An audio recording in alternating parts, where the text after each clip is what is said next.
Assalamualaikum warahmatullahi wabarakatuh. Halo semuanya. Yang saya hormatin Bapak Dr. Muhammad Irfan SPD MOr selaku dosen pengampu. Perkenalkan, nama saya Saskia Nirwana Margolang. Saya dari kelas CPG PAUD. Saya dari Universitas Negeri Medan. Saya di sini akan mempresentasikan materi tentang pendidikan Pancasila. Pada materi ini kita akan membahas beberapa hal yang penting mengenai pendidikan Pancasila, dimulai dari pengertian, bagaimana upaya untuk menguatkan kembali nilai-nilai Pancasila. Lalu kita akan melihat bagaimana dinamika atau perkembangan pendidikan Pancasila dari dulu hingga sekarang. Selain itu, kita juga membahas berbagai tantangan yang dihadapi pentingnya pendidikan Pancasila bagi mahasiswa, serta landasan historis dan bagaimana visi ke depannya. Jadi, melalui materi ini kita tidak memahami teori, tetapi juga bisa melihat peran penting Pancasila dalam kehidupan sehari-hari. Di apa yang kita pelajarin, pertama pengertian dan revitalisasi, yang kedua dinamika pendidikan Pancasila, yang ketiga tantangan yang dihadapin, yang keempat urgensi pendidikan Pancasila, yang kelima landasan historis dan visi masa depan. Jadi di sini ada pengertian pendidikan Pancasila. Pertama, kita mulai dari pengertiannya. Pendidikan Pancasila merupakan usaha terencana untuk mengembangkan potensi mahasiswa, baik dari segi pengetahuan, kepribadian, maupun keahlian, dengan menjadikan nilai Pancasila sebagai pedoman dalam kehidupannya. Di sini ada metode pembelajaran. Dalam pendidikan Pancasila, metode yang digunakan adalah Student-Centered Learning, yaitu pembelajaran yang berpusat pada mahasiswa. Artinya, mahasiswa dituntut untuk lebih aktif dalam proses belajar, tidak hanya menerima materi dari dosen, tetapi juga ikut terlibat dari diskusi dan kegiatan lainnya. Dengan metode ini diharapkan mahasiswa dapat menjadi pribadi yang lebih kritis, mandiri, dan mampu menyampaikan pendapat dengan baik. Selanjutnya ada yang disebut dengan revitalisasi, yaitu upaya untuk menghidupkan kembali nilai-nilai Pancasila melalui berbagai kebijakan dan forum ilmiah.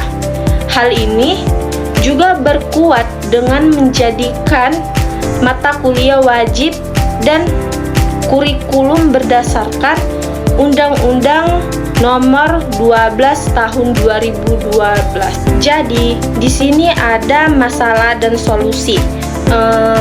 Dalam pelaksanaannya, pendidikan Pancasila juga menghadapi beberapa masalah. Misalnya, masih ada yang menganggap bahwa mata kuliah ini tidak terlalu penting atau materinya kurang menarik.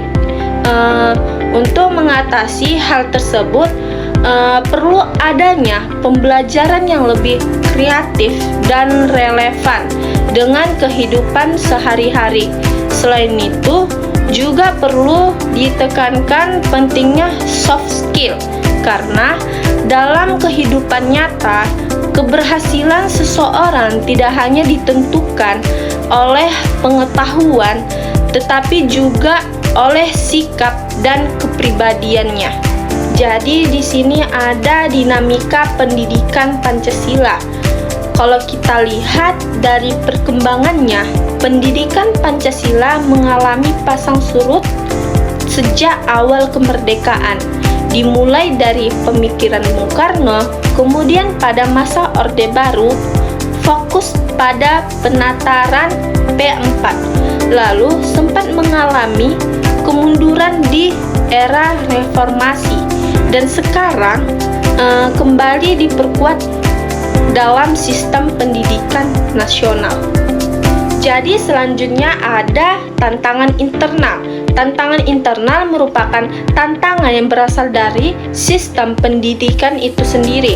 Misalnya, keterbatasan dosen yang benar-benar kompeten di bidangnya, bahan ajar yang kurang menarik, serta minat mahasiswa yang masih rendah terhadap mata kuliah ini.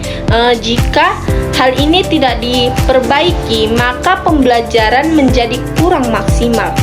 Selanjutnya ada juga tantangan eksternal. Selain dari dalam, ada juga tantangan dari luar atau eksternal. Contohnya seperti pengaruh budaya asing yang tidak sesuai dengan nilai Pancasila, kurangnya keteladanan dari pemimpin, serta gaya hidup yang cenderung individualis. Hal-hal ini dapat mempengaruhi cara berpikir dan sikap generasi muda saat ini. Selanjutnya ada juga urgensi pendidikan Pancasila.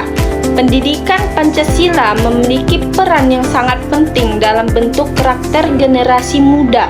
Tidak hanya mengembangkan kemampuan akademik atau hard skill, tetapi juga membentuk soft skill seperti sikap peduli, tanggung jawab, dan moralitas. Dengan demikian, mahasiswa diharapkan menjadi pribadi yang seimbang antara kecerdasan dan karakter. Selanjutnya ada juga tujuan pendidikan Pancasila. Tujuan pendidikan Pancasila adalah untuk menghasilkan lulusan yang berkarakter, yang mampu menjunjung tinggi nilai-nilai Pancasila dalam kehidupan sehari-hari maupun dalam pekerjaan. Selain itu, lulusan juga diharapkan siap untuk berkontribusi di masyarakat dan menjadi warga negara yang baik. Selanjutnya ada juga landasan historis. Pancasila memiliki landasan historis yang kuat karena berasal dari sejarah yang panjang perjuangan bangsa Indonesia. Nilai-nilai yang ada dalam Pancasila berasal dari budaya dan kehidupan masyarakat Indonesia yang kemudian dirumuskan menjadi dasar negara. Oleh karena itu, Pancasila merupakan jati diri bangsa Indonesia. Nah, selanjutnya ada juga visi masa depan. Yang pertama, kita harus punya pandangan hidup yang kuat, artinya punya prinsip dan tujuan yang jelas. Kedua, kita tidak mudah terpengaruh globalisasi, jadi kita bisa menyaring pengaruh dari luar. Dan yang terakhir, kita harus menjaga nasionalisme serta identitas bangsa dengan tetap bangga. Jadi intinya, kita harus menjadi generasi yang berprinsip selektif dan tetap cinta tanah air. Jadi sebagai penutup, kesimpulan bahwa pendidikan Pancasila sangat penting dalam membentuk mahasiswa yang cerdas secara intelektual sekaligus berkarakter sehingga mampu menghadapi tantangan di masa depan.